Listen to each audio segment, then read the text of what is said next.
नमस्कार दोस्तों, उपेंद्र नाथ रैना साहित्य संवाद के इस मंच से मैं आपका हार्दिक अभिनंदन करता हूं, स्वागत करता हूं। आज का हमारा कार्यक्रम है क्या-क्या याद करूं। और जैसा कि आप जानते हैं कि इस कार्यक्रम में हम किसी ऐसे विशिष्ट व्यक्तित्व को यहां पर आमंत्रित करते हैं जो अपने क्षेत्र में विशेषज्ञ होते हैं और उनसे हम उनके जीवन के बारे में और उनकी जो विशेषता है, उनका जो कार्यक्षेत्र है, उसके बारे में बातचीत करते हैं। और इसी श्रृंखला में आज हमारे समक्ष यहाँ पर थोड़ी देर में जुड़ेंगे श्री अखिल मित्तल, एक वरिष्ठ समाचार वाचक, प्रसारण कर्मी और अनुवादक। थोड़ी देर में हम अखिल मित्तल जी को इस मंच के साथ जोड़ देते हैं। नमस्कार अखिल जी, नमस्कार। नमस्कार। बहुत अच्छा लग रहा है, स्वागत है। बहुत दिनों बाद हम मिल रहे हैं इस आभासीय दुनिया के माध्यम से। वैसे तो व्यक्तिगत रूप से मिलना बहुत कम हो गया है, खास करके जब से कोरोना की स्थिति पैदा हुई। उसके बाद तो खैर थोड़ा सा खुल गया मामला, लेकिन ज्यादातर अब लोग पसंद करते हैं कि हम घर पे बैठ के ऑनलाइन कार्यक्रम के माध्यम से ही अपने मित्रों से बातचीत करेंगे। तो इस बीच में हमारे आकाशवाणी के जी, इस बीच में आकाशवाणी के मित्र सदानंद मिश्र जी हमारे साथ जुड़ गए और भी मित्र जुड़ रहे हैं। सरिता कुमार जी जुड़ गई, आपका स्वागत कर रही हैं। और भी मित्र जुड़ने शुरू हो जाएंगे। अखिल जी, मैं मित्रों को बताना चाहूंगा, बहुत बहुत धन्यवाद आपका। और अपने मित्रों को बताना चाहूंगा कि जैसा कि आप जानते हैं, हमारे आज के अतिथि हैं श्री अखिल मित्तल। आप वरिष्ठ और बहुत ही अनुभवी समाचार वाचक रहे हैं, आजकल भी बहुत ही सक्रिय हैं। साथ में आप बहुत अच्छे प्रसारण कर्मी भी रहे हैं और बहुत सारे अनुवाद भी आपने किए हैं। बहुत सारे कार्य आपके हैं जिनके बारे में हम व्यक्तिगत रूप से अखिल जी से ही बातचीत करेंगे। तो अखिल जी बताइए, वास्तव में है कहां से आप, और जीवन की जो आपकी यात्रा है, बचपन के कुछ दिन याद करिए ना, कहाँ आपकी पैदाइश हुई है, या याद करिए। क्या क्या याद करो, आपको तो बहुत कुछ आज इस मंच के माध्यम से याद करना है। देखिए, सबसे पहले तो धन्यवाद आपका इस कार्यक्रम से जोड़ने के लिए। और जहां तक आपने बात की कि जीवन शुरू कहां से हुआ, तो उत्तर प्रदेश में एक जिला है बिजनौर। बहुत बहुत मशहूर जगह है। एक प्रसिद्ध कस्बा है उसका, अब तो बहुत बड़ा हो गया है वो, धामपुर। वहां की चीनी बहुत मशहूर है। धामपुरे की शुगर बहुत सारे लोग खाते हैं। वहां मेरी पैदाइश हुई। मेरे दादा और दादी दोनों मास्टर थे और उस परिवार में मैं पैदा हुआ। और उसके बाद चूंकि मेरे पिता प्रोफेसर थे पॉलिटिकल साइंस के और पत्रकार भी थे, तो वो बहुत घूमते थे, तो हम इधर उधर होते हुए बेसिकली फिर हरिद्वार में हम लोग बस गए। क्या बात है। जो अब उत्तराखंड में है, वहीं मेरी पढ़ाई लिखाई हुई सारी। और उसके बाद उस जमाने में, ये बात कर रहा हूं मैं 60-70 के दशक की, तब हरिद्वार में कोई डिग्री कॉलेज नहीं था। 12वीं करने के बाद बड़ी समस्या थी कहाँ पढ़ा जाए, तो मैंने सहारनपुर से बीएससी किया और फिर देहरादून से मास्टर किया। और मेरा विषय था भूगोल और भूगर्भ शास्त्र। बहुत ही रोचक विषय था आपका। जी जी जी। मैंने मास्टर किया भूगर्भ शास्त्र में, गढ़वाल विश्वविद्यालय टॉप किया मैंने। और मेरा जो विशेषज्ञता थी वो पेट्रोलियम एक्सप्लोरेशन मेरा सब्जेक्ट था। उस जमाने में भारत में बहुत जरूरत थी पेट्रोलियम एक्सप्लोरेशन के विशेषज्ञों की, क्योंकि असम में चल रहा था बहुत ज्यादा तेल की खोज का काम। और तेल एवं प्राकृतिक गैस आयोग जो एनजीसी है, वो उसकी एक स्कीम ऐसी भी थी कि बीएससी करके वो अपने यहाँ लोग स्टूडेंट्स को लेता था और उनको डिग्री मिलती थी एमएससी की, और वो काम करते थे ओएनजीसी में। पर जब तक हम उस स्तर तक पहुंचे वो योजना बंद हो गई। फिर हमने मास्टर्स कर लिया। और जो लोग 70 के दशक में बड़े हुए हैं वो ये बात जानते हैं कि उस जमाने में भारत में नौकरी दो होती थी, या तो हैसियत है माँ बाप की तो डॉक्टर और इंजीनियर बन जाओ, नहीं तो बैंक का पीओ का एग्जाम दे लो। हमारा विषय ये ऐसा था कि जिसकी बहुत लिमिटेड गुंजाइश थी, पर यह भी एक संयोग है कि उस समय भारत में 1000 ऐसे लोगों की जरूरत थी जिनको तकनीकी भाषा में रिजर्वायर जियोलॉजिस्ट कहते हैं। क्या बात है। जिनका जिनका काम ये पता लगाना होता है कि कुएं की खुदाई किस जगह की जाए जहां से तेल निकलेगा, और वो बड़ी प्रिसाइज लोकेशन देनी होती है, क्योंकि वो जिस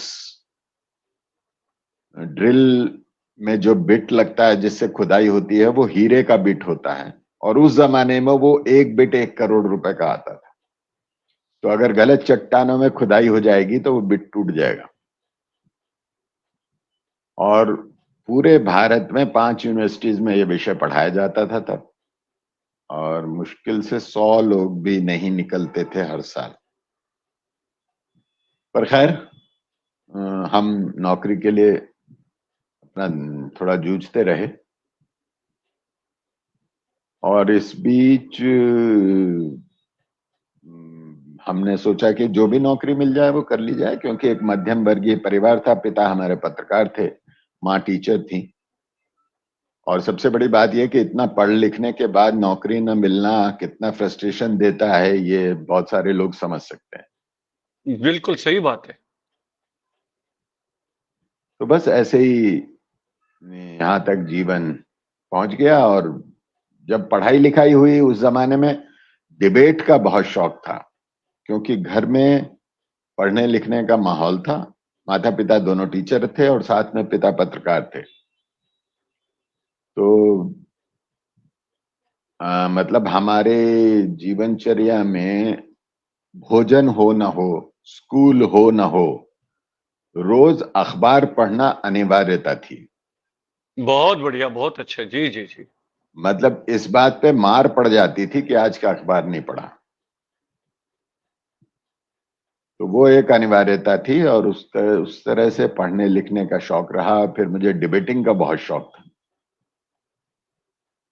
और मैं स्कूल से लेके और मास्टर्स तक मैंने जितने डिबेट कंपटीशंस में हिस्सा लिया हर एक में जीता।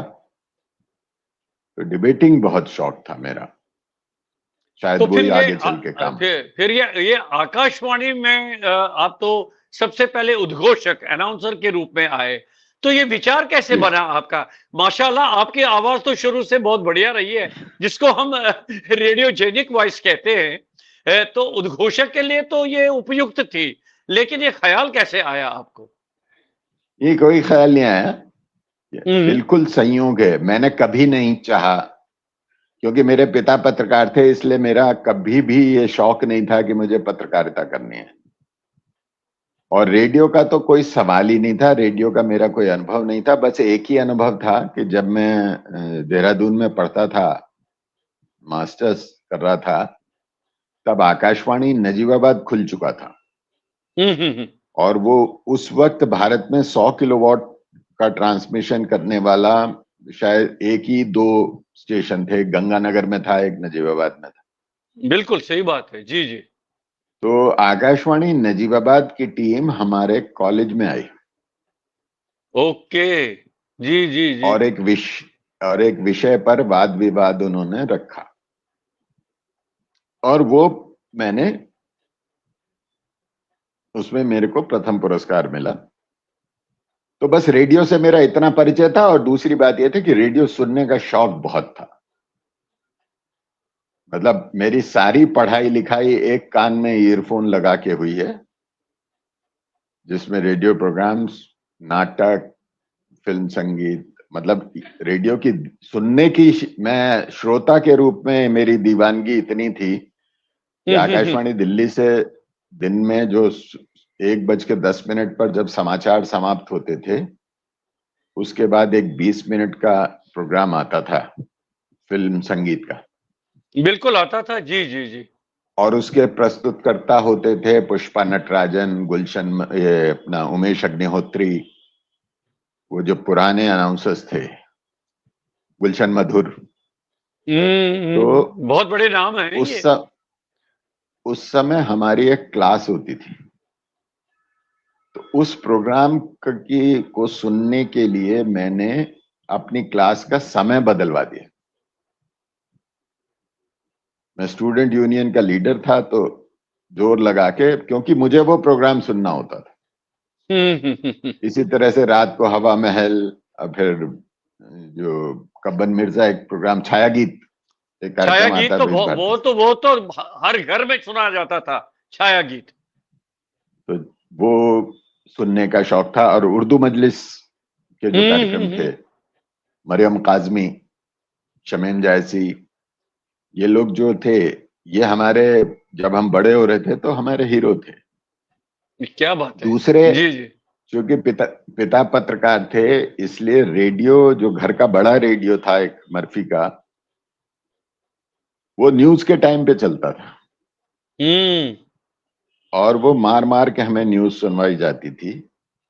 और अंग्रेजी और हिंदी का उच्चारण, मेलविल डिमेलो, शुरजीत सिंह, लौतिका रत्नम, इंदु रोशन वाही। मेनन, जी फिर जी हिंदी जी। में देवकीनंदन पांडे, अशोक वाजपेयी, इंदु वाही। विनोद कश्यप, इंदु हाँ भाई, हाँ। मनोज मिश्र।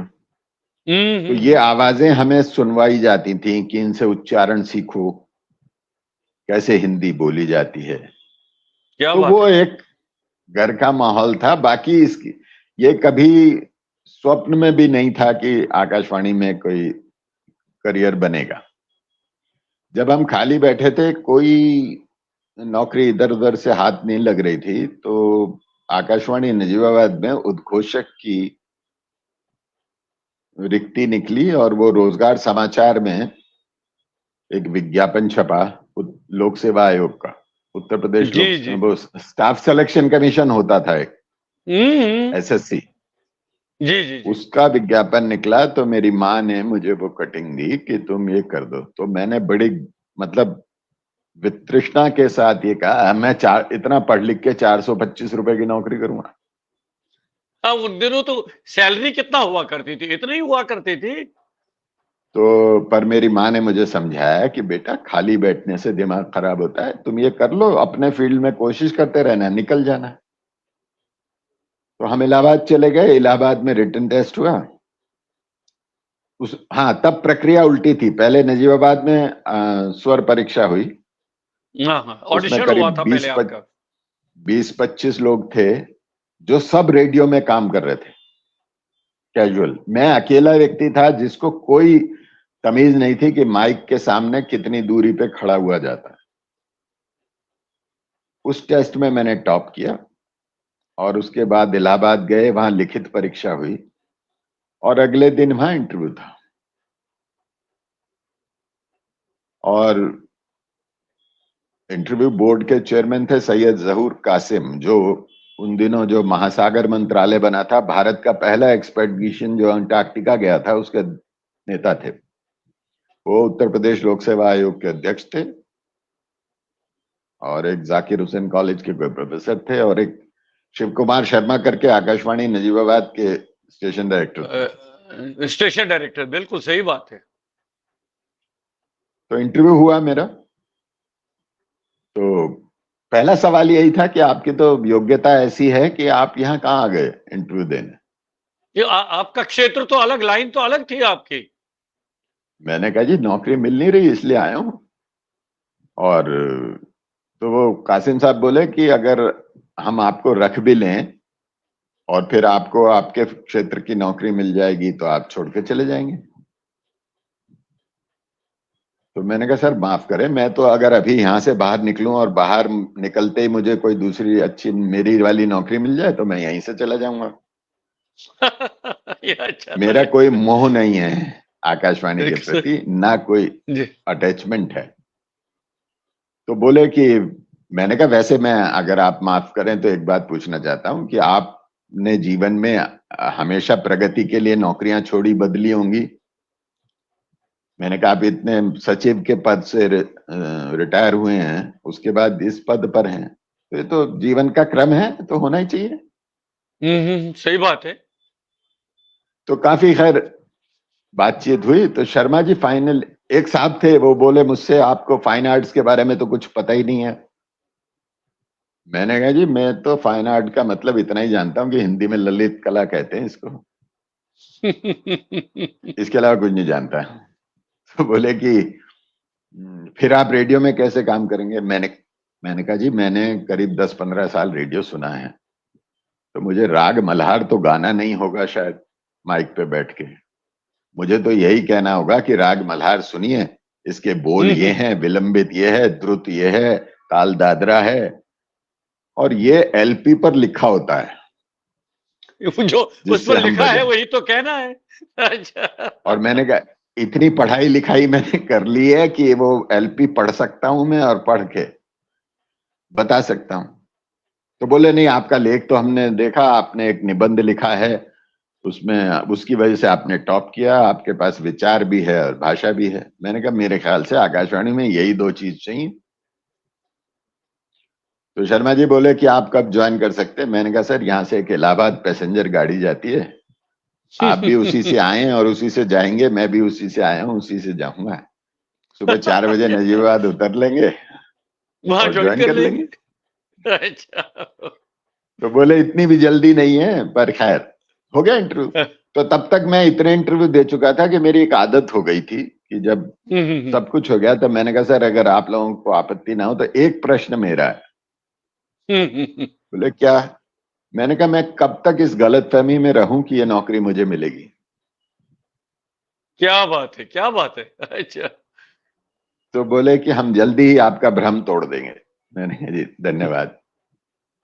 हम आ गए, भूलभाल गए। मेरे पिता उन दिनों नवभारत टाइम्स के सहायक संपादक थे दिल्ली में। मैं उनके पास आ गया, उन्होंने यहाँ बुला लिया कि अभी यहाँ आ जाओ फिर देखते हैं। कर्नाटक में एक मेरे क्षेत्र की जॉब थी, मैं उसका इंटरव्यू दे के आया। और इसी बीच ये नजीबाबाद से नियुक्ति पत्र आ गया। आ गया। जी जी। मेरे पिता बहुत इसके विरुद्ध थे, वो बिल्कुल नहीं चाहते थे। उनका कहना था थोड़ा इंतजार करो, तुम्हें अपने क्षेत्र की नौकरी मिल जाएगी। पर मेरी माँ ने जिद की कि जो मिल रही है वो तो पकड़ो। वो तो पहले उसको तो लेना चाहिए था ना। तो मैं नजीबाबाद चला गया, मैंने ज्वाइन कर लिया। क्या बात उसके है। बाद की जो आकाशवाणी की यात्रा है वो मैंने सब कुछ आकाशवाणी में सीखा। वाह वाह, क्या बात कैसे है, क्या बोलना बात है। है, माइक माइक से कैसे प्यार करना है, और कैसे बात करनी है, कैसे स्क्रिप्ट लिखनी है, कैसे। और उसमें बहुत सारे लोगों का योगदान है, वो मैं आगे बताऊंगा जब आप चर्चा करेंगे। तो ये है आकाशवाणी में प्रवेश की कथा। तो फिर आपने 1980 से 1982 तक आकाशवाणी में नजीबाबाद में उद्घोषक के रूप में कार्य किया। तो उन दिनों क्या फिर आपको जब आप माइक पर आए और फिर आपका क्रम चलता रहा, तो जो बाकी मित्र आपके थे, उद्घोषक मित्र थे, उनके साथ क्या कितना समन्वय रहा, किस तरह का वातावरण था? और खास करके देखिए, एक उद्घोषक का जो सीधा संबंध होता है अपने श्रोता के साथ होता है, उसके साथ उसको जी संबंध और समन्वय बनाना होता है। तो कैसा जी जी रहा जी। वो काल? जी। वो तो अद्भुत दौर था। आपको भी याद होगा वो जमाना वो था जब दीवानगी थी रेडियो की, और रेडियो बादशाह हुआ करता था। सही बात है। मतलब बोरा भर भर के चिट्ठियां आती थी। ओ, बहुत ज्यादा, बहुत ज्यादा। और वहां मतलब रोजाना कम से कम 100 युवा लड़के लड़कियां सिर्फ देखने आते थे कौन उद्घोषक हैं। हम्म। तो हम 4 उद्घोषक थे वहां, और लोकप्रियता की हद ये थी कि खून से लिखी हुई चिट्ठियां आती थी। ओ हो। और उनमें किसी में गुलाब की पंखुड़ियां हैं, कहीं प्याज के रस से चिट्ठी लिखी जा रही है, उसे आप मोमबत्ती के आगे रख के पढ़िए। और 20-20 पन्ने की चिट्ठियां। क्या बात है। जो जो बाद में आकाशवाणी दिल्ली में जो बाद में प्रभारी बनी डॉक्टर रितु राजपूत, जी जी जी जी। वो उन दिनों वहां उद्घोषक थी नजीबाबाद में। जो युवाणी के लिए युवाओं को रखा जाता था, जी। तो वहां वो मेरी पहली गुरु थी। क्या उन्होंने बात है, मुझे क्या बात माइक से बात करना सिखाया, कैसे फेडर ऑन होता है, स्टूडियो में कैसे बैठते हैं। पहला प्रोग्राम मैंने उनके साथ किया था। उसके बाद सबसे बड़ा योगदान है शिव कुमार शर्मा। क्या बात है, वो तो खैर। वो वो व्यक्ति महागुरु था। मतलब उनके जैसा मैंने बॉस, शिक्षक, मित्र और अभिभावक जीवन में नहीं देखा। क्या बात है, क्या बात है। मतलब वो एक एक उद्घोषणा स्वयं चेक करते थे, कहाँ नुक्ता गलत लग गया, कहाँ नुक्ता सही लगाना था, हम्म। गजल का कार्यक्रम कैसे करना है, फिल्म म्यूजिक का कार्यक्रम कैसे करना है। और सबसे बड़ी बात यह थी कि उस व्यक्ति को परख थी कि किससे काम कराना। क्या बात है, क्या बात है। मैंने फरवरी 1980 में ज्वाइन किया, मार्च में महिला दिवस आता है, तो उन्होंने मुझे कहा कि तुम युवाणी के लिए एक महिला दिवस पर एक कार्यक्रम लिखो और प्रस्तुत करो। अब नजीबाबाद जैसा छोटा सा कस्बा जहां कहने को सिर्फ एक महिला कॉलेज था, हम्म। वहां मैं किससे बात करूं। उन्होंने मुझे सब बताया, फलां के पास चले जाओ, फलां के पास चले जाओ, इंटरव्यू करके आओ, स्क्रिप्ट लिखो, फिर उसको कैसे फीचर बनता है, जिसे कहते हैं उंगली पकड़ के सिखाना, वो हम्म। उन्होंने सिखाया, बना, मैंने पढ़ा। तो उनका वो कमेंट में कभी नहीं भूलता, तुम जितना अच्छा लिखते हो उतना खराब पढ़ते हो।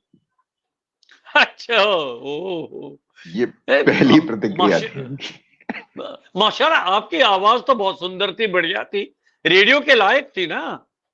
तो उन्होंने घिस घिस के कि कहाँ पंचुएशन मार्क कहाँ लगेगा, कहाँ रुकना चाहिए, कहाँ शब्द पर जोर देना चाहिए, बिल्कुल जैसे मास्टर जी क्लास में पढ़ाते हैं वो ऐसे सिखाते थे। और गलती होने पर बुरी तरह से दुत्कारते थे। मतलब एक दिन इतनी बुरी डांट पड़ी कि मैंने इस्तीफा लिख के दे दिया। हम तो कॉलेज से निकल के आए थे, गर्म खून था, किसी की हम्म डांट क्या सुननी है। हमने अपना इस्तीफा लिख के दे दिया। हम्म। तो वो, मैं ड्यूटी रूम में बैठा था, वो आए और इशारे से बोले कमरे में आओ। गए, ये क्या है। मैंने कहा जी अपने को नहीं सुनना है, क्योंकि गलती मेरी नहीं थी। हम्म। पद्म सिंह शर्मा कमलेश और रुद्रदत्त शर्मा दो साहित्यकार हुए हैं। हिंदी के पहले संपादक रुद्रदत्त शर्मा, और पद्म सिंह शर्मा कमलेश जिनकी वो प्रसिद्ध कहानी है जिसमें वो तेरी कुड़माई हो गई, हम्म। तो वो एक की जयंती, एक की पुण्यतिथि एक ही दिन पड़ती है। तो दो वार्ताएं थी,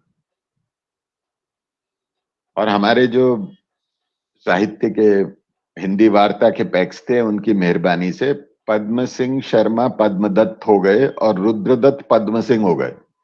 ओ हो। तो जब मैं प्रोग्राम समरी उन दिनों सुनाई जाती थी, पैक्स कोऑर्डिनेशन प्रोग्राम समरी सुनते थे, तो मैंने उनको हम्म। जाके कहा कि ये गलत है, ये पद्म सिंह शर्मा है, ये रुद्रदत्त। बोले अफसर मैं हूं कि तुम हो।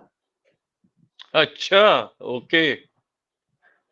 तो हमने अनाउंसमेंट कर दी। अनाउंसमेंट करते हाँ। ही शर्मा जी स्टूडियो की खिड़की, ड्यूटी रूम की खिड़की से उनके घर की खिड़की खुल दिखती थी, वो वहीं से चिल्लाए इसे स्टूडियो से बाहर निकालो। हाँ।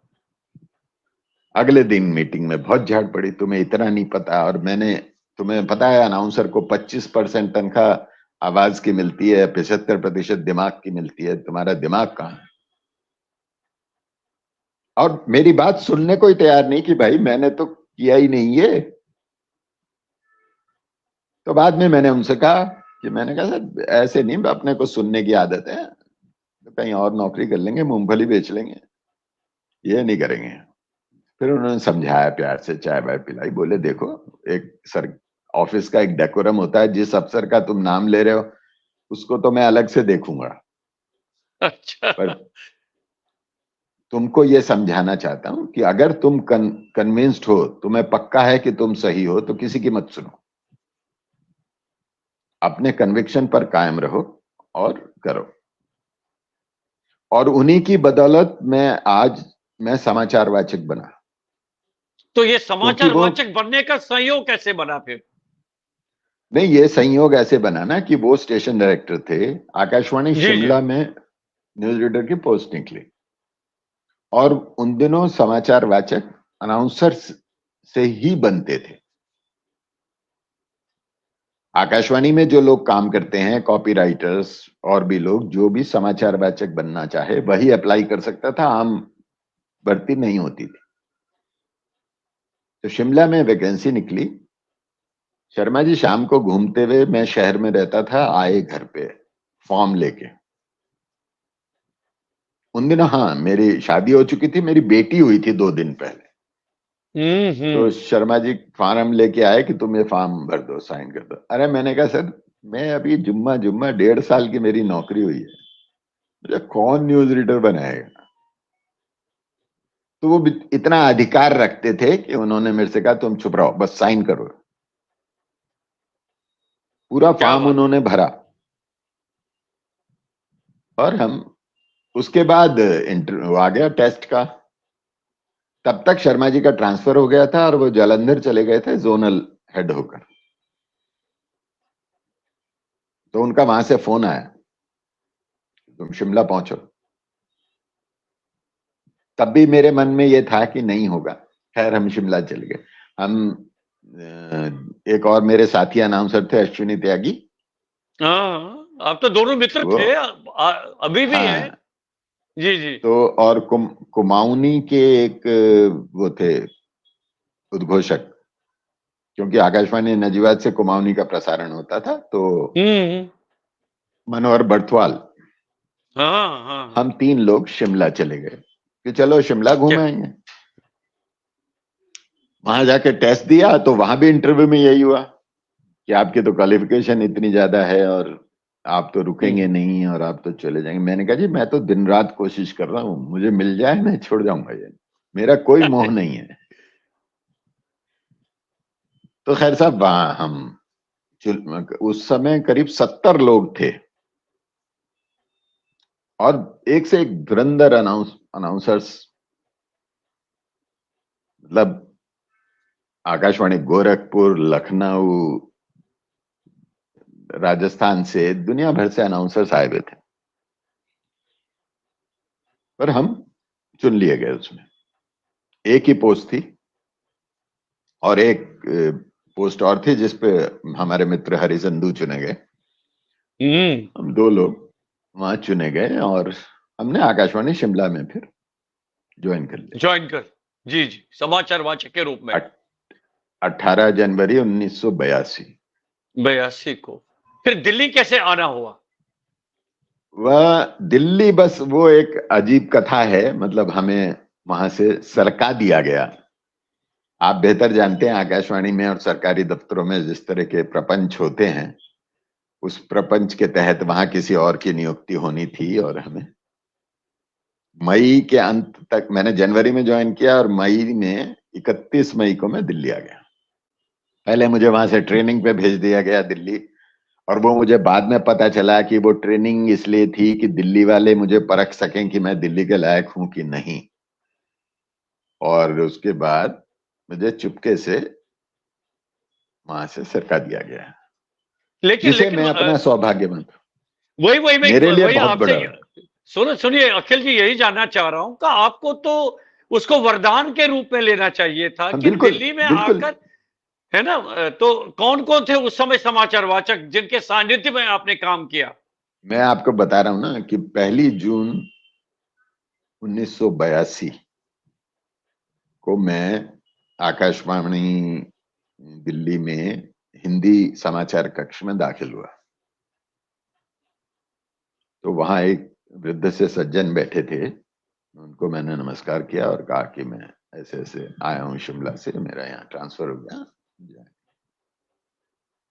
ब्रिजराज तिवारी करके एक संपादक थे, वो बाद में मेरे हम्म। बहुत पारिवारिक मित्र हो गए। जी जी। आइए आइए आइए, बैठिए बैठिए। तो सामने जो एक मेज थी, उस पर 3 व्यक्ति बैठे हुए थे, जी 2 पुरुष और 1 महिला। तो तिवारी जी ने मेरा परिचय कराया कि ये नए आए हैं शिमला से, समाचार वाचक अखिल मित्तल, और ये देवकी नंदन पांडे, विनोद कश्यप और अशोक वाजपेयी। क्या बात है, क्या नाम लिया आपने, वाह वाह वाह वाह। तो मेरी तो स्थिति वो हो गई जैसे त्रिमूर्ति ईश्वर की मैंने देख ली। जिन लोगों से को सुन सुनकर, जिनके लिए हमने घर में मार खाई कि इनको सुनो, इनके जैसा उच्चारण करो, वो तीनों मूर्तियां वहां विराजमान थी। वाह वाह वाह, क्या बात है। तो वो पहली स्मृति मेरी जो हिंदी समाचार कक्ष की है, वो मैं कभी भूलता नहीं। तो इस तरह से फिर हिंदी समाचार में हमारा जीवन शुरू हुआ, और फिर धीरे धीरे, और वो दौर मतलब आकाशवाणी का मेरे ख्याल से वो सबसे सुनहरा दौर था। बहुत ही सुनहरा दौर था, हमारे अक्सर जहां मुलाकात होती थी। जी जी, क्या बात है। जी जी जी जी। तो और मतलब काम के प्रति आपकी लापरवाही, कोताही कोई सहन नहीं की जाती थी। कोई शब्दों बर्दाश्त का नहीं हुआ करता, उच्चारण, सही बात। समाचार कैसे पढ़ना है, मतलब कान तक पकड़ा जाता था। पांडे जी बाकायदा कान पकड़ लेते थे कि ये नहीं, ऐसे नहीं पढ़ोगे, तो ऐसे नहीं पढ़ सकते आप, ऐसे माइक पे नहीं जा सकते। एक एक लाइन आप पहले से अभ्यास करके जाएं, स्टूडियो समय पर पहुंचे, कैसे बैठना है, कैसे माइक से दूरी रखनी है। मतलब वो जो गुरु पंक्ति थी ना, और वो बहुत लंबी थी। देवकीनंदन पांडे, अशोक वाजपेयी, विनोद कश्यप, रामानुज प्रसाद सिंह, फिर मनोज कुमार मिश्र, कृष्ण कुमार भार्गव, इंदु वाही, जयनारायण शर्मा, बहुत लंबी, राजेंद्र अग्रवाल, इतनी लंबी अजीज पंक्ति हसन भी थी हुआ कि करते मतलब। थे, अखिल जी जी, अजीज हसन भी हुआ करते जी, थे। अजीज हसन हमारी पीढ़ी तक आ गए थे, फिर अजीज हसन, राजेंद्र चुग, प्लेयर नाग, फिर हम। तो वो एक दूसरी पीढ़ी थी, पर जो पहली पीढ़ी थी ये समाचार वाचकों की, ये मतलब नित्य प्रति पाठशाला थे ये। क्या बात है, क्या बात है, वाह वाह। तो कभी दूरदर्शन में जाने का मन नहीं हुआ? अनिता पाटनी जी हुआ ना। अमेरिका से जुड़ी है, वो कह रही है शम्मी नारंग जी भी, लेकिन शम्मी नारंग तो दूरदर्शन पर आते थे। जी, मैं वो बड़ा दिलचस्प किस्सा है। हम्म। कमलेश्वर जी उन दिनों महानिदेशक हुआ करते थे दूरदर्शन के। दूरदर्शन के, जी जी। दूरदर्शन में टेस्ट हुआ, तो उसमें मैं, अश्विनी त्यागी और राजेंद्र चुग, हम 3 मित्र टेस्ट देने गए, और देवकीनंदन पांडे उस बोर्ड के सदस्य थे। क्योंकि उन दिनों तो हिंदी समाचार और स्वर वाचन में देवकीनंदन पांडे, या जो अनाउंसर्स थे उसमें सीतांशु भादुड़ी, क्या बात है, क्या बात है, क्या नाम लिया ये आपने, लोग सीता। ये लोग जी जी जी। महारथी लोग थे। हर टेस्ट में यही बैठते थे, परीक्षा लेने वाले यही लोग होते थे। तो हम लोग बहुत आश्वस्त थे कि पांडे जी हैं और भादुड़ी जी हैं, हम रेडियो वाले हैं, तो हमारा तो सिलेक्शन दूरदर्शन हो में हो जाएगा। जाएगा। कमलेश्वर जी थे वहां, पर उस टेस्ट में शम्मी नारंग पास हुए, हम फेल हुए। उसके बाद फिर हमने दूरदर्शन की तरफ नहीं देखा। हालांकि दूरदर्शन का जो समाचार कक्ष था वो हम ही लोग चलाते थे। क्योंकि इनडायरेक्टली तो आप आकाशवाणी। जी जी जी। अगर आपको ध्यान होगा तो पीछे जिसे व्हाइट हाउस कहते थे, बना पोर्टा केबिन्स बने हुए थे, तो जो हम्म। संपादकीय सहयोग था वो सारा आकाशवाणी का हुआ आकाशवाणी का, करता जो था। तो हम ही लोग वहां जाके समाचार बनाते थे, और सारा पूल हमारे यहाँ से जाता था, और हम ही लोग वहां ड्यूटी करते थे बाकायदा शिफ्टों में, आकाशवाणी की ड्यूटी के अलावा। तो दूरदर्शन से बस इतना ही नाता रहा। उसके बाद एक बार संयोग हुआ जो दूरदर्शन पर कुछ कार्यक्रम करने का, वो काफी वर्ष बाद। अच्छा, फिर आपका एक बहुत बड़ा संयोग बना जीवन में, जापान रेडियो टोक्यो में जाने का, रेडियो जापान में आपकी नियुक्ति हुई। तो कैसे बना ये संयोग और क्या अनुभव रहा वहां का? असल में आकाशवाणी का एक बहुत सारे विश्व की जो रेडियो संस्थाएं या प्रसारण संगठन है, उनके साथ एक आपसी समझौता है। और बहुत से लोगों, दूसरे देशों से विशेषज्ञ यहाँ आते हैं, यहाँ से जाते हैं। तो रेडियो जापान, जो एनएचके ब्रॉडकास्टिंग कॉरपोरेशन है जापान का, जैसे आकाशवाणी है, उनकी एक हिंदी सेवा है जिसको अब 68 वर्ष हो गए। जी जी जी। 68 वर्ष से हिंदी सेवा चल रही है। तो वो लोग बात, उन्होंने ये निश्चय किया कि आकाशवाणी से लोगों को बुलाया जाए जो हमारे यहाँ हिंदी विशेषज्ञ के रूप में काम करें, जैसे बीबीसी लंदन और जर्मनी जो लोग जाते थे। तो उसके लिए उन्होंने परीक्षा ली और उसमें हमारा चयन हो गया। 93 जनवरी में मैं पहली बार जापान गया। और जापान के अनुभव तो बहुत बहुत निराले अनुभव हैं। बहुत, जहां तक काम की बात है, काम ऐसा कुछ कठिन या विशेष नहीं था, क्योंकि हम आकाशवाणी में लाइव सब कुछ करते थे। वहां सब कुछ कर रिकॉर्डेड चुके थे, होता है। सही बात। जी जी जी।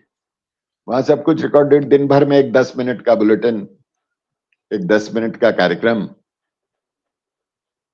वहां जाके मैंने पहली बार, मतलब उनके इतिहास में पहली बार मैंने ओबी रिकॉर्डिंग शुरू की, बाहर जाके रिकॉर्डिंग करके लाके लोगों को इंटरव्यू करना। और मैंने जापान की कला, संस्कृति, साहित्य, उसको लेके बहुत कार्यक्रम किए।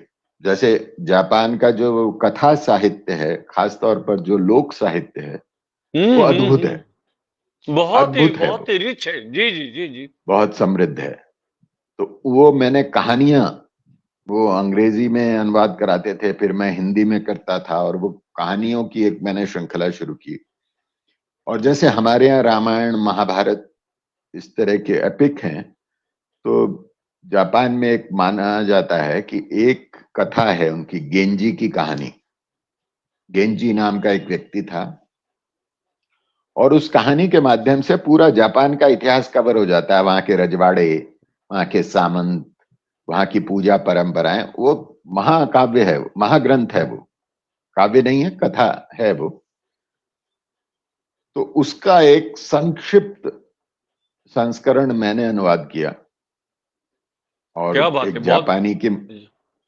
जी जी। जापानी की मदद से मैंने कुछ इंग्लिश से, फिर जापानी। अच्छी बात यह थी कि मेरे साथ जो लोग काम करते थे उसमें एक जापानी ऐसा व्यक्ति होता था जिसको हिंदी आती थी, और जिसने हिंदी भारत में पढ़ी थी, बनारस में, दिल्ली में। तो वो लोग मुझे जापानी से सीधा हिंदी में बताते थे, और फिर मैं उस भाषा को मांझ के इस तरह के काम किए। दूसरा काम जो सबसे बड़ा अनुभव हुआ, जो आकाशवाणी में इसलिए नहीं होता था क्योंकि हम लोग समाचार में काम करते थे। आप लोग जो प्रोग्राम के लोग थे, तो लोगों से इंटरव्यू करना, प्रोग्राम करना आपका क्षेत्र था। हमारा सारा काम समाचारों पर निर्भर था। हार्डकोर न्यूज जिसको कहते हैं, हार्डकोर न्यूज का ही हार्डकोर न्यूज। काम था। जी जी जी। पर वहां जाकर, जापान में जाके जो काम हुआ, तो भारत से जितने प्रतिष्ठित व्यक्ति जापान आते थे। जाते थे, हम्म। उनको मैंने उनकी एक भेंट वार्ता श्रृंखला शुरू की। बहुत बढ़िया, बहुत अच्छा किया आपने। जी जी। और उसमें पहला नाम था उस्ताद अमजद अली खान साहब का। क्या बात है, क्या बात है। उनको यूनेस्को सम्मान मिला। यूनेस्को की जो जापान शाखा थी, वो हर साल एक सम्मान देती थी, तो उनको मिला। अच्छा, उससे पहले वो एक कार्यक्रम के लिए, कंसर्ट के लिए जापान आ चुके थे। वहां मेरा उनसे परिचय हो गया था। उनका कार्यक्रम मैंने पूरा रिकॉर्ड किया, अनुमति लेके प्रसारित भी किया। और उनके वाद्य के साथ जो संगत थी, जापान में एक तार वाद्य होता है, कोतो, तो उसकी संगत थी। तो उन दोनों कलाकारों से बात करके मैंने एक प्रोग्राम बनाया जो 2-3 श्रृंखला, 2-3 कड़ियों में प्रसारित हुआ। तो वहां से उनसे परिचय हो गया था। तो जब उन्हें यूनेस्को सम्मान मिला, तो मैंने वहां से फोन किया, टोक्यो से दिल्ली। तो उन्होंने बड़े स्नेह से बात की, और मैंने कहा कि इस अवसर पर आपका एक इंटरव्यू करना है। बोले, मैं तो टोक्यो आ नहीं रहा हूं। मैंने कहा, मैं भी दिल्ली नहीं आ रहा हूं, पर हम फोन पे करेंगे। अच्छा, अच्छा। और वो जमाना था, वो बड़ा वाला काला वाला फोन। हाँ, तो ड्रम ड्रम जिसकी आवाज आती थी। हाँ, तो उससे हाँ, हमने इंटरव्यू किया। और उससे उसकी जो सबसे बड़ी विशेषता है वो ये है कि मैंने कहा, पंडित जी रामधुन बहुत अच्छी उस्ताद साहब बजाते हैं, तो मैंने कहा एक बार रामधुन आप बजा दें। तो आपको विश्वास नहीं होगा कि उन्होंने फोन पर हमारे लिए रामधुन बजाई और अरे गाई। वाह, क्या बात है, क्या बात है। उसको हमने रिकॉर्ड करके रखा और उसको प्रसारित किया। इसी तरह से पंडित हरिप्रसाद चौरसिया जापान गए, उनका कंसर्ट हुआ। और सबसे दिल जो मेरा मतलब रोंगटे खड़े कर देने वाला अनुभव है वो है पंडित रविशंकर का। वो जापान आए और उनका कंसर्ट हुआ, और सारे जापानियों ने हाथ खड़े कर दिए कि रविशंकर जी से इंटरव्यू का समय नहीं लिया जा सकता, क्योंकि वो हम्म, जापानी एजेंट होते हैं और जापान में प्रोटोकॉल बहुत सख्त होता है। हम्म, हम्म। आप घुस नहीं सकते उसमें। हालांकि एनएचके की प्रतिष्ठा वैसी थी जैसे आकाशवाणी की है, पर फिर भी बड़ी दिक्कत। तो मेरे प्रोड्यूसर ने मुझसे कहा कि मित्तल साहब आपके लिए ये चुनौती है, अगर आप ये कर पाए तो। इंटरव्यू कर मैंने कर कहा पाएंगे। अच्छा। और जापान में एक परंपरा है, वहां किसी भी आयोजन के लिए प्रेस को फ्री एंट्री नहीं मिलती, हम्म, आपको टिकट खरीदना पड़ता है अगर आप पत्रकार हैं तो मैंने उनसे कहा कि अब आप बस एक टिकट खरीदवा दीजिए मुझे ऑफिस की हम्म, तरफ से, क्योंकि वो बहुत महंगा टिकट होता था। हम्म। तो खैर वो इतना बड़ा नाम था, तुरंत अनुमति मिल गई, हमें टिकट मिल गया, हम पहुंच गए। और किसी तरह से अपनी जो भारतीय जुगाड़ी प्रवृत्ति है उसका लाभ उठाकर पहली पंक्ति में जाके बैठ गए। क्या बात है। तो वो आकाशवाणी से अनुभव लिया था ना आपने। तो वो कंसर्ट, अच्छा वो कंसर्ट रिकॉर्ड करने की अनुमति नहीं थी। उनकी जो पत्नी थी वो बराबर नजर रखे हुए थी।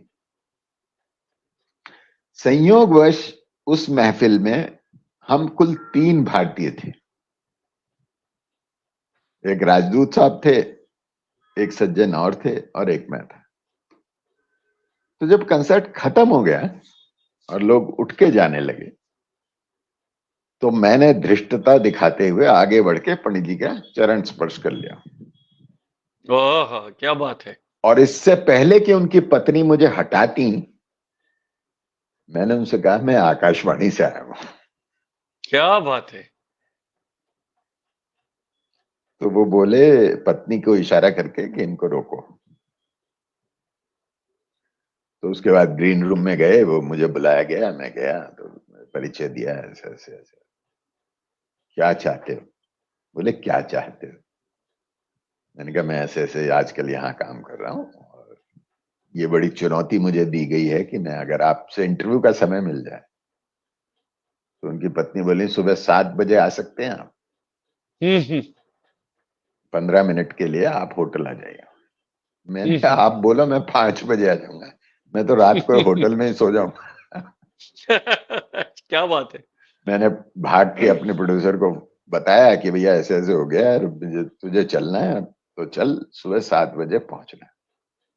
तो हम वहां से बंगला का भी प्रसारण होता है, तो बंगला वालों ने कहा हम भी करेंगे। तो हम 4 लोग पहुंच गए उनके होटल में। ठीक 7 बजे पंडित जी अपना सितार लेके बैठे थे, हम पहुंच गए वहां। उसमें थोड़ी बदमजगी भी हो गई कि वो बंगला सेक्शन में जो मेरी जगह व्यक्ति थे वो बांग्लादेश से थे, और उन्होंने कह दिया आप तो बांग्लादेशी हैं पंडित जी को। पंडित जी ओह, बिदक गए, ओह। बहुत गुस्सा हो गए। उन्होंने कहा निकालो इनको। बांग्लादेश हम्म। सिलट बांग्लादेश में कब से हो गया? सिलट तो भारत का हिस्सा था। तुम तो हमारे अंश से उनके शब्द है, तुम तो हमारे अंश से पैदा हुए। बोले इसको निकाल दो, नहीं तो मैं बात नहीं करूंगा। मैं ऐसी जो संकीर्ण मानसिकता वाले लोग होते हैं, मेरी पहचान भारत बांग्लादेश की नहीं है। खैर बड़ी मुश्किल से हमने हाथ जोड़ के मनाया, और जो हमें 15 मिनट का समय मिला था वो 1.25 घंटे चला। और उसमें अब आकाशवाणी के पंडित जी के अनुभव और दुनिया भर के अनुभव उन्होंने सुनाए, सितार भी बजाया हमारे लिए। तो ये अरे बड़ा वाह। मेरा बड़ा अनुभव अनुभव रहा कि ये जो महान कलाकार हैं, ये जब व्यक्तिगत रूप से बैठते हैं तो बड़े स्नेहिल होते हैं, और फिर कोई ये नहीं होता कि हम बजाएंगे नहीं। हम जो आज के कलाकारों में कभी कभी देखने को मिल जाता है, उन लोगों में उस्ताद अमजद अली खान साहब, हरि प्रसाद चौरसिया पंडित जी, और पंडित रविशंकर, और उसके बाद मैंने पंडित शिव कुमार शर्मा को भी इंटरव्यू किया। इन लोगों में कभी ये बात नहीं थी कि 10 मिनट हो गए बस अब आप जाइए। तो वो अनुभव जापान का। और दूसरा फिर जापान का अपना जो संस्कृति है, मैं बहुत जापान घूमा। मैं कार्यक्रम वीकली किया करता था, मेरी जापान डायरी। तो जापान के मेरे जो अनुभव थे नहीं, जब अखिल जी, जब आप लौट के आए गए तो फिर से जाना कैसा संभव हो पाया? क्या उन्होंने फिर से उसी आधार? उसके बाद वो प्रक्रिया चलती रही, मेरे बाद भी कई लोग जाते रहे। फिर 2007 में फिर मुझसे संपर्क किया गया। ओके, आप जी, हम आपको लेना चाहते हैं। पर फिर टेस्ट की पूरी प्रक्रिया हुई, यहाँ बहुत सारे लोग टेस्ट में बैठे, मैं भी बैठा, और परीक्षा ली उन्होंने दोबारा, और फिर मेरा सिलेक्शन हुआ। अच्छा, एक चीज बताइए, फिर आप गए थे। अच्छा, दिल्ली में समाचार वाचक के रूप में कोई ऐसा पल आया जहां पर आपसे कोई गलती हो गई हो, जिसके लिए फिर आपको कोई असहजता महसूस हुई?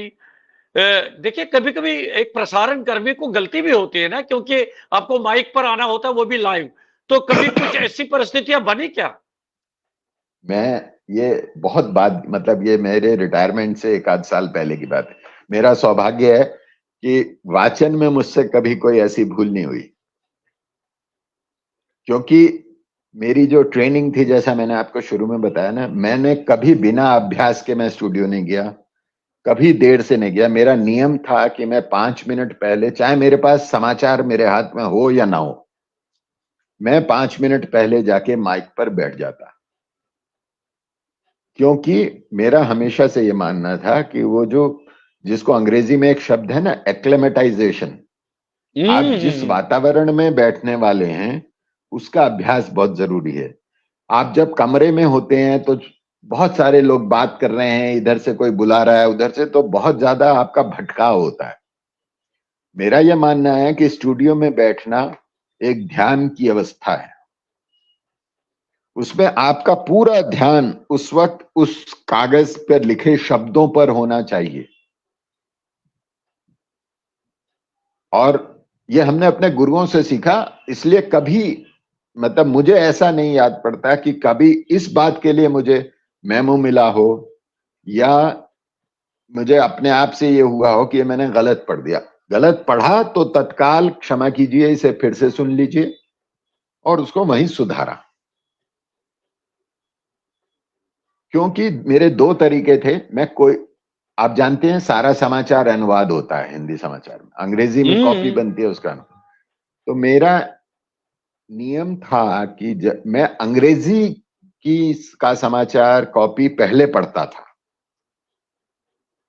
उसके बाद हिंदी का पढ़ता था, ताकि मुझे पता रहे कि मूल समाचार क्या है। और मैं इस मामले में अलोकप्रिय भी बहुत था कि मैं जब अभ्यास करता था तो मैं किसी से बात नहीं करता था, क्योंकि मेरा ये मानना था कि पांडे जी ने हमें एक बात सिखाई थी कि देखो, तुम जो काम कर रहे हो ना, इसके लिए देश के करोड़ों लोग तरसते हैं। क्या बात है। और तुम्हारा एक एक शब्द ब्रह्म है। वाह वाह वाह, क्या बात है। तुम जो आकाशवाणी से जब समाचार प्रसारित होता है तो लोग कहते हैं रेडियो पे खबर आई है, यही सच है। ये आपका भी अनुभव रहा होगा कि जब आप कोई कार्यक्रम करते थे तो लोग उसको सत्य मानते थे। तो इसलिए हमने ये सीखा था कि ये बहुत बड़ा दायित्व है। और हमने देखा है, आपने भी देखा होगा, लोग कितना रेडियो में काम करने को तरसते थे। एक प्रोग्राम मिल जाए, 2 मिनट कहीं बोलने को मिल जाए, किसी नाटक में भूमिका मिल जाए, कितनी तड़प लोगों में थी। आपके पास भी लोग आते होंगे जब आप प्रसारण अधिकारी थे कि एक कार्यक्रम दे दीजिए, एक वार्ता करा दीजिए, बहुत क्योंकि वो ऐसे, लोग बिल्कुल था। सही बात। जी जी जी। तो इसलिए उसका ध्यान रखा। पर एक बार ऐसा हो गया मेरे साथ कि ये बिल्कुल मेरे रिटायरमेंट से 1 आध साल पहले की बात है। कि समाचारों की शुरुआत मुख्य समाचार से होती है।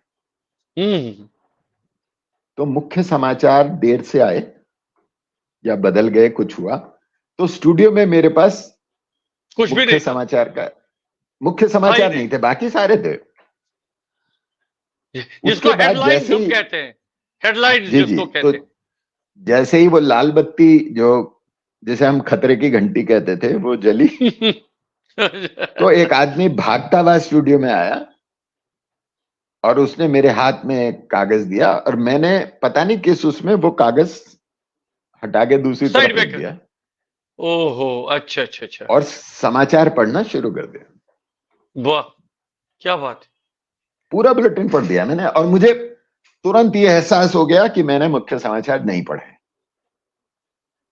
किसी को पता नहीं चला, मेरे संपादक जो मेरे साथ खड़े थे उनको भी नहीं पता, सामने किसी ने ध्यान नहीं दिया।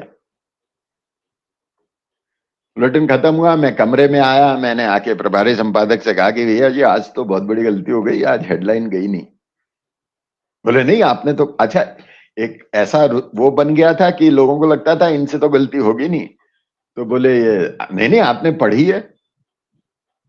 अरे मैंने कहा मैंने नहीं पढ़ी भाई।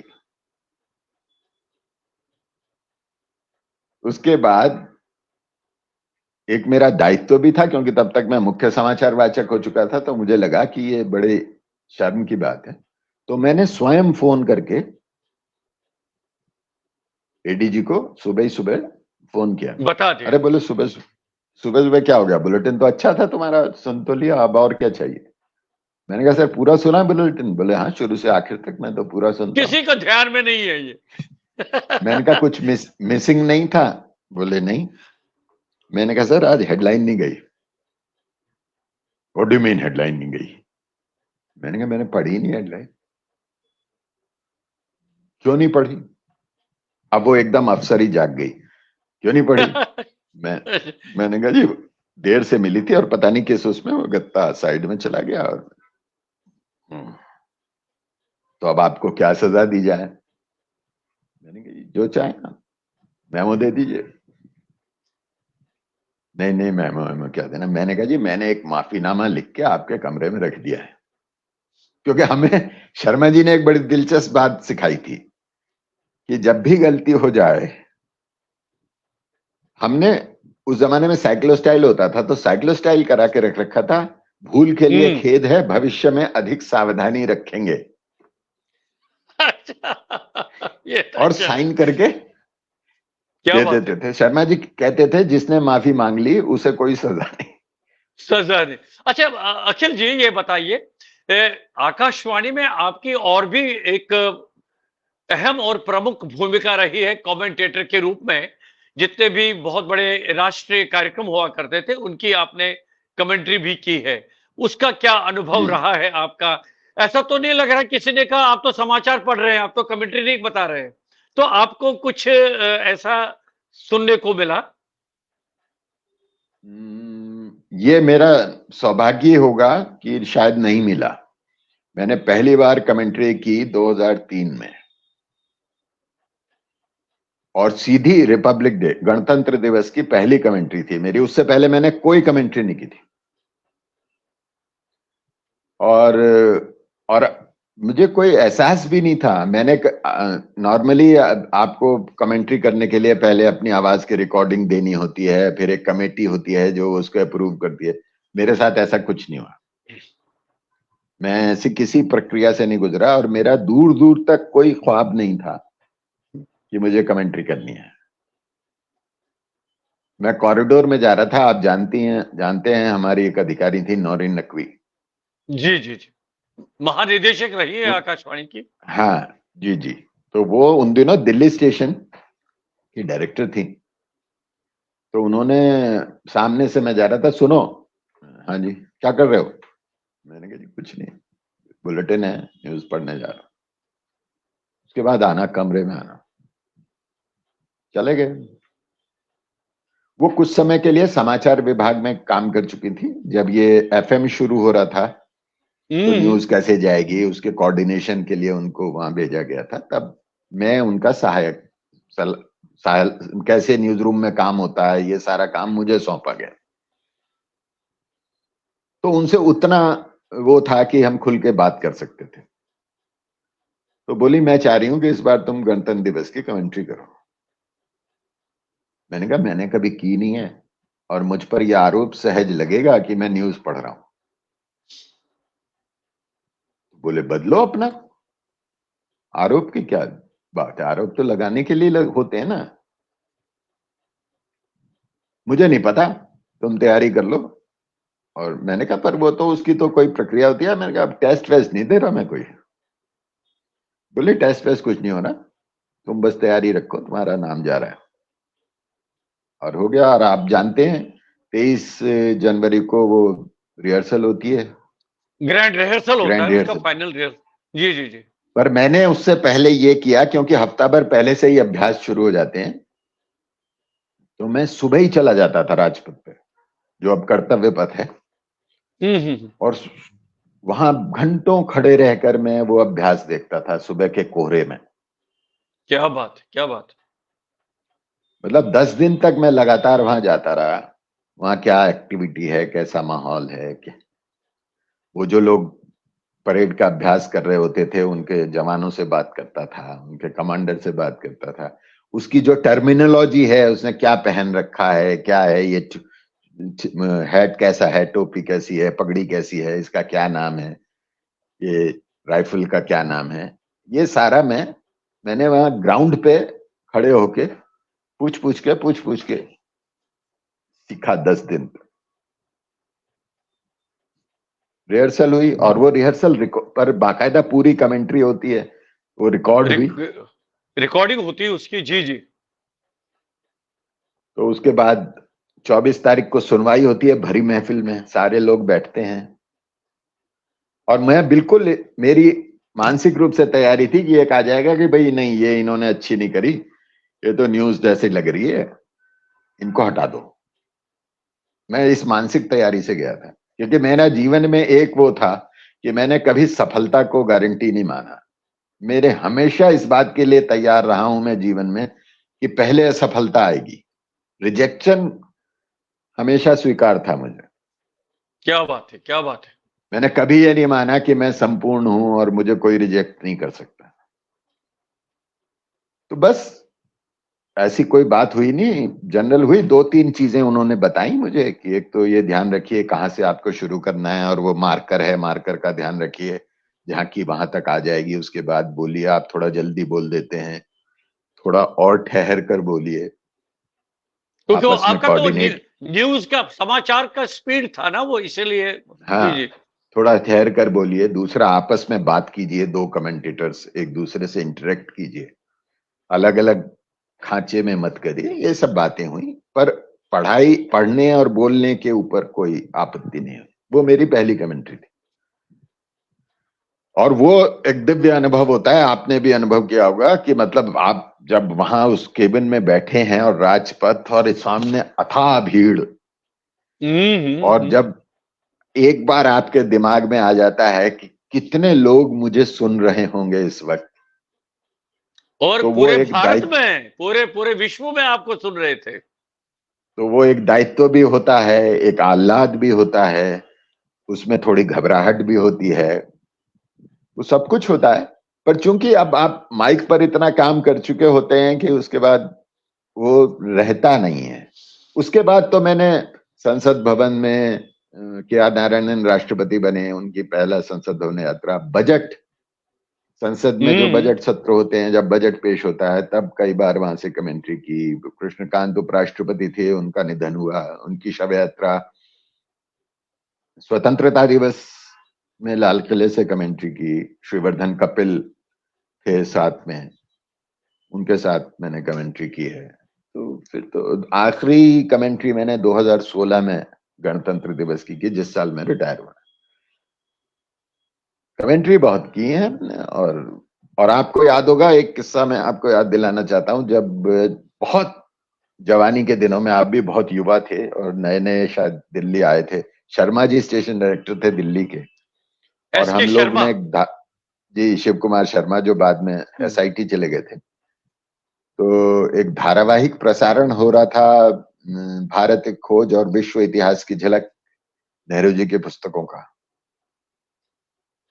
तो वो धारावाहिक प्रसारण में करता था, आप ही उसके कंट्रोलर थे। जी जी तो जी। वो भी अनुभव था। उसके बाद बहुत अनुभव है, मतलब अब कुछ घटनाएं ऐसी हैं जो दिल दहलाने देने वाली भी हैं। जैसे हम्म जब संसद पर हमला हुआ हम्म हम्म हम्म हम्म 2001 में, वो बहुत ही मतलब भयावह घटना थी। और हम लोग सुबह की पारी में काम कर रहे थे और घर जाने की तैयारी में थे, 10-11 बजे की बात है। तो अचानक धमाके सुनाई देने लगे। आकाशवाणी भवन तो बगल में ही है। छत पर जाकर हम्म। देखा तो वहां कुछ भगदड़ मची हुई थी। नीचे आए, तब तक ये तय हो गया कि लाइव जाना है। अरे भाई, लाइव जाना है, पर हमारे पास सामग्री क्या है? हमारा संवाददाता संसद भवन में बंद है, फोन सबके बंद हैं, जैमर लगा हुआ है। हम श्रोता को बताएंगे क्या? क्या बताएंगे?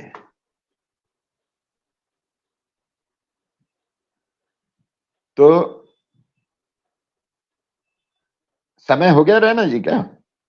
नहीं नहीं, बोलते रहिए, बताइए बताइए सर। तो पर ये तय हो गया कि अब लाइव जाना है। 12 बजे से स्टूडियो में जाके वो जो एक आकाशवाणी की परिपाटी थी, उद्घोषक को लिख के दे दिया, एक महत्वपूर्ण सूचना सुनिए, और संगीत बंद हो गया। तो मैं चूंकि सुबह 4 बजे से आया हुआ था, तो जो हमारे अधिकारी थे रतन साल्दी, उन्होंने मुझसे कहा तुम जल्दी से घर जाओ, फ्रेश होके आओ। और राजेंद्र चूक जो हमारे मित्र हैं उनको बुला लिया, और 12 बजे हम्म। से 3 बजे तक उन्होंने किया, और 3 बजे से मैंने फिर किया। और हम कर क्या रहे थे? जो भी समाचार एजेंसियों से हमें आ रहे थे वो हम उसी को नहीं, और उसमें फिर समाचारों में आकाशवाणी के और जो सहयोगी संवाददाता जो संसद भवन जाते रहे हैं, उनको बिठा के कि संसद भवन का भूगोल कैसा है, कितने द्वार हैं, क्या है क्या है, इस बीच ये खबर आ रही है, इस बीच ये खबर आ रही है। फिर कुछ विशेषज्ञों को, सुरक्षा विशेषज्ञों को इकट्ठा किया। आप यकीन मानिए, 12 बजे से 6 बजे तक 6 घंटे लाइव, और संसद भवन से कोई संपर्क नहीं हमारा। बिल्कुल टूटा हुआ था ना उस समय सब हाँ कुछ। हाँ, तब वो कार्यक्रम हमने किया। इसी तरह से एक बार अयोध्या में रामलला जहां विराजमान थे, अस्थाई जो वो था, वहां बम फटा। हम्म।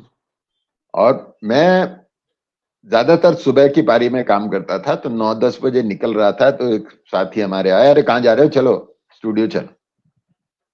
क्या हो गया? अयोध्या में बम फट गया, लाइव कवरेज करना है। अरे भाई, लाइव क्या करूंगा मैं? किससे बात करूंगा? कर लेंगे कर लेंगे। 3 घंटे हम लाइव करते रहे। बड़ी मुश्किल से एक जो अंशकालिक हमारे संवाददाता होते हैं अयोध्या में, राजेंद्र सोनी, उनको पकड़ा, उनसे वहां की स्थिति की जानकारी ली। एक हमारे सहयोगी जो अयोध्या घूम के आए थे, उनको स्टूडियो में बिठा लिया, उनसे अयोध्या में बात कर ली। इस तरह के बहुत कार्यक्रम हम अनुभव करते रहे। और अनुभव है आपके। अच्छा, आपका विज्ञापन लेखन में भी कुछ विशेष लेखन रहा है, उसमें भी कुछ कार्य असल में किया है ऐसा था आपने? कि आकाश, एक जमाना ऐसा था ना कि भारत में अनुवाद का कार्य तो बहुत होता है, और इस तरह के अनुवाद, तो चूंकि हम आकाशवाणी में सभी भाषाओं के लोग काम करते हैं, तो बहुत सारे लोग आते थे अनुवाद कराने। और उन दिनों विज्ञापन एजेंसियों में हिंदी का कॉपीराइटर नहीं होता था। हम्म। सब कुछ सोच अंग्रेजी में सोचा जाता था, अंग्रेजी में लिखा जाता था, फिर वो भेज दिया जाता था, इसे अनुवाद कर दो। तो एक बार एक सज्जन मेरे को भी मिल गए कि आप हमारे लिए लिख दीजिए, तो मैंने लिख के दिया। तो फिर उन्होंने कहा, "ये तो वो बुला रहे हैं।" तो मैं एजेंसी गया, तो उन्होंने मेरे से कहा, मैंने कहा माफ कीजिए आप, ये विज्ञापन का कंसेप्ट सोचने, विजुअलाइज करने और कॉपी राइटिंग में इंग्लिश वाले को कितना टाइम लगा? बोले 1 महीना।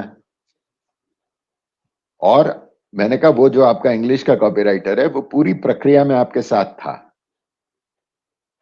क्लाइंट क्या चाहता है, किस तरह की चीज है, क्या चीज है। मैंने कहा मुझे तो ये भी नहीं पता कि प्रोडक्ट क्या है। हम्म। मुझे ये 4 लाइनें दे दी कि हिंदी में लिख दो, मैंने लिख दी। मैंने कहा आप अगर हमें शामिल करेंगे पूरी प्रक्रिया में, सोचने समझने का समय देंगे तभी तो लिखेंगे। और तब ये सिलसिला शुरू हुआ और हमने लिखना शुरू किया और काफी तरह के विज्ञापन हमने लिखे। और उसके अलावा अनुवाद भारत सरकार की जो पत्र पत्रिकाएं हैं, पब्लिकेशन डिवीजन के वो हैं, प्रधानमंत्री के भाषण होते थे अंग्रेजी में, वो सब करने का मौका मिला। अच्छा, अभी अब आकाशवाणी वगैरह जाने का मौका मिल रहा है? अभी आप आकाशवाणी जाने का बहुत कम जाता हूं, कभी कभी साल में 1-2 बार, बहुत कम जाता, क्योंकि ये मेरा निश्चय था कि समाचार सेवा प्रभाग में मैं, जो लोग रिटायरमेंट के बाद काम करने लगते हैं, वो मैं नहीं करूंगा।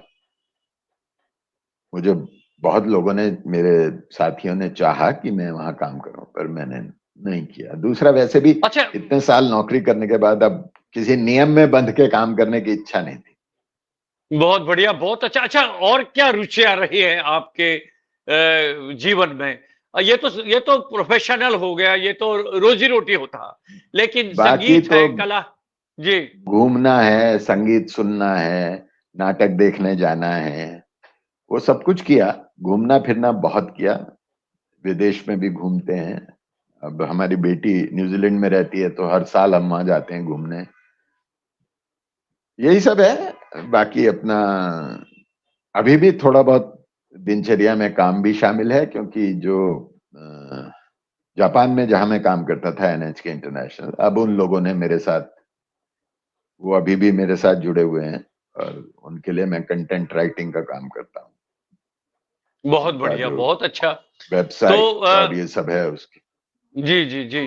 तो और हमारी ये शुभकामनाएं आपके साथ हैं। आप स्वस्थ रहिए, सानंद रहिए, अपने पूरे जीवन चर्या में लगे रहिए, अपने अपने स्वास्थ्य का भी ध्यान रखिए।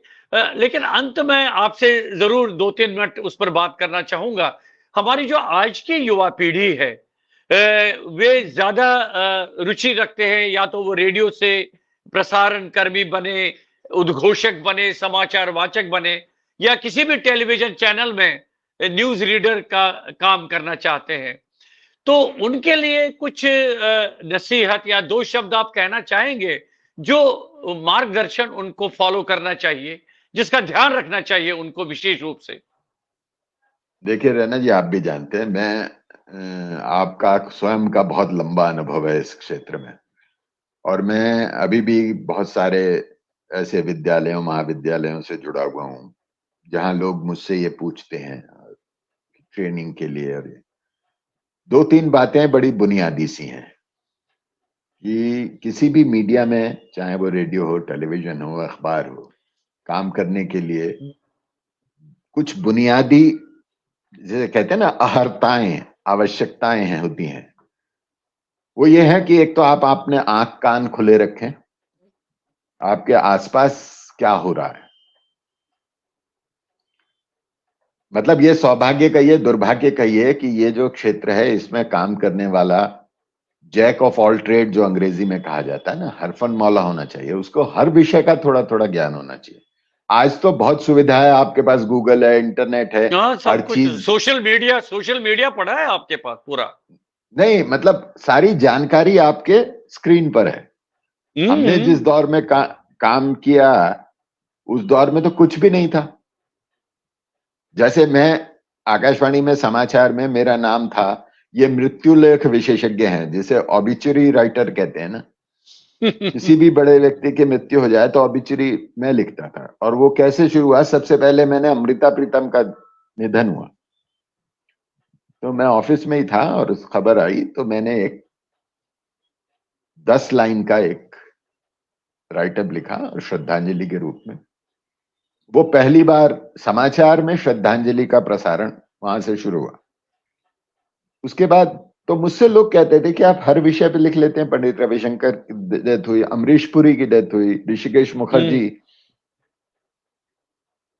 निदा फाजली साहब, और इतने तमाम लोगों, कल्पना चावला की सुबह सुबह डेथ हुई थी। सुबह 4 बजे मुझे जगाया गया घर पे कि इसका ऑबिचुरी लिख दीजिए। तो मुझसे लोग कहते थे कि आप कैसे कर लेते हैं ऐसा, मैंने कहा देखो आजकल तो सुविधा बहुत हो गई है भैया, जानकारी मिल जाती है और उन्हें शब्दों में पिरोना है आपको, बस वो एक कला है। तो रेडियो टेलीविजन या किसी भी मीडिया में काम करने के लिए एक तो पढ़ना बहुत जरूरी है, बहुत जरूरी है, बहुत जरूरी है, अपडेट रखना और है वो आपको अपने आप में। व्हाट्सएप और फेसबुक पढ़ने से काम नहीं चलता है, उसके लिए किताबें पढ़नी पड़ती हैं, बहुत ज्यादा जानकारी आपको रखनी पड़ती है, तब जाके। जैसे मेरे 2 इंटरव्यूज में कभी नहीं भूल सकता। एक तो माननीय अटल बिहारी वाजपेयी जब प्रधानमंत्री थे भारत के, आकाशवाणी ने प्रधानमंत्री का पहला इंटरव्यू किया और वो इंटरव्यू करने का सौभाग्य मुझे मिला। क्या बात है।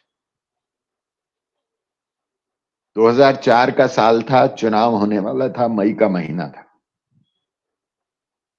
और मुझे कहा गया कि आपको इंटरव्यू करना है, प्रश्न लिख के दीजिए। हमने 11 प्रश्न लिख के दिए, प्रधानमंत्री निवास भेजे गए, जो आपको मालूम है प्रक्रिया, वहां से स्वीकृति होके आई। फिर मैंने उनको जाके वहां इंटरव्यू किया, और पूरा चुनाव और उसमें सारी राजनीति पर सवाल थे वो, और कुछ कठोर सवाल भी थे। जैसे मेरा पहला ही प्रश्न था कि आप इस चिलचिलाती धूप में पसीना पसीना हुए जा रहे हैं, आपको क्यों लगता है कि भारत की जनता आपको वोट दे? ये मेरा पहला प्रश्न था। और मेरे कुछ साथियों ने कहा तुम्हें क्या हो गया है, तुम भारत के प्रधानमंत्री से इस तरह का सवाल पूछ सकते हो? पर हमारे जो डीजी थे उन्होंने कहा नहीं नहीं, बिल्कुल ठीक सवाल है, जाने दो, और नहीं होगा तो वहां से कट के आ जाएगा। वहां से कुछ एक अक्षर नहीं बदला हमारे प्रश्नों में अटल जी ने। क्या बात है। दूसरा, एक AR रहमान साहब को जब स्लम डॉग मिलेनियर के लिए ऑस्कर मिला था, तब मैं जापान में था और वो जापान में आए, और वो जो उपन्यास है उसके जो लेखक हैं विकास स्वरूप, जो उन दिनों कनाडा में भारत के प्रतिनिधि थे, वो आए थे। वो मेरा पहला अनुभव था इस तरह के किसी व्यक्ति से इंटरव्यू करने का। तो ये बात इसलिए कह रहा हूं कि आपको पढ़ना, मतलब मैंने रातों रात वो पूरा उपन्यास 400 पन्ने का पढ़ा। तो पढ़ने की आदत बहुत जरूरी है। भाषा पर पकड़, आपकी शब्दों पर पकड़ और उच्चारण। क्या क्योंकि बात है, बहुत आज भी लोग रेडियो के उच्चारण को प्रामाणिक मानते हैं। मानते टेलीविजन में हैं, तो न्यूज का स्वरूप ही बदल गया है, वो तो बिल्कुल अलग हम्म हो गया है। दूरदर्शन एक अकेला साथी रह गया है। पर आकाशवाणी को आज भी लोग, आप छोटे शहरों में जाते होंगे, मैं आज भी छोटे शहरों में जाता हूं तो लोग आवाज से पहचानते हैं। सही बात है, सही बात है। 7 साल से मैं रेडियो से बाहर हूं, पर आज भी जब भी किसी छोटे शहर कस्बे या कहीं, मतलब सो मच सो कि मैं अभी न्यूजीलैंड में था, वहां कुछ भारतीयों के बीच बात करते करते एक व्यक्ति ने खड़े होकर कहा कि आपसे एक बात पूछनी है कि आप आकाशवाणी में कभी रहे क्या? ये हैरत की बात है। इससे पता चलता है कि आकाशवाणी आज भी, जो लोग कहते हैं जब 2000 के बाद ये कहा जाने लगा कि अब रेडियो कोई नहीं सुनेगा, अब तो टीवी आ गया, पर ऐसा हमें तो कहीं लगा नहीं। नहीं नहीं। आपको भी चलिए, शायद बहुत अनुभव होगा। बहुत बहुत रोचक बातचीत लगी रही आपसे। अब जो मित्र लगातार हमारे साथ अभी भी जुड़े हैं, उनके लिए 2 शब्द उन कहिए। सब उन सब का बहुत बहुत धन्यवाद कि आपने 1 घंटे से भी ज्यादा समय तक हमारी ये बातें सुनी। और मैं फिर वही बात कहता हूं कि मुझे ये कोई गलतफहमी नहीं है कि मैंने जीवन में जो काम किया है वो कोई समाज में योगदान है या कुछ है। वो विशुद्ध वृत्ति थी, और आज भी मैं वही काम करता हूं। आप लोग सुनते हैं, सराहते हैं, यह आपका स्नेह है और आशीर्वाद है और कृपा है आपकी, इसके लिए धन्यवाद। चलिए, बहुत बहुत धन्यवाद अखिल जी आपका। आप आपने जोड़ा, हमारे बहुत साथ धन्यवाद। बहुत बहुत बढ़िया। और आपने जो अनुभव बताए, इतने मीठे, इतने रोचक और इतने प्रभावशाली थे, तो बहुत सारे मित्र हमारे साथ लगातार आपको सुनते रहे। तो मैं तो आपकी दीर्घायु की कामना करता हूं। आप हमेशा स्वस्थ रहिए, सानंद रहिए, और मैत्री भाव हमेशा आपस में बना रहे। बहुत बहुत धन्यवाद आपका अखिल मित्तल जी। धन्यवाद। आप भी नमस्कार। स्वस्थ सानंद रहे। नमस्कार। नमस्कार। नमस्कार। मित्रों, क्या क्या याद करूं। आज के इस कार्यक्रम में हमारे साथ थे वरिष्ठ समाचार वाचक प्रसारण कर्मी श्री अखिल मित्तल। और जो मित्र हमारे साथ लगातार जुड़े रहे, मैं उनका हृदय से आभार व्यक्त करता हूं। आज के इस कार्यक्रम को इतना प्रभावशाली और रोचक बनाने के लिए उनकी उपस्थिति मेरे लिए बहुत अच्छी रही। मैं सौभाग्यशाली हूं। मुझे इसके साथ ही आज का कार्यक्रम यहीं पर अब संपन्न करने की अनुमति दीजिए। आपसे आज्ञा चाहता हूं।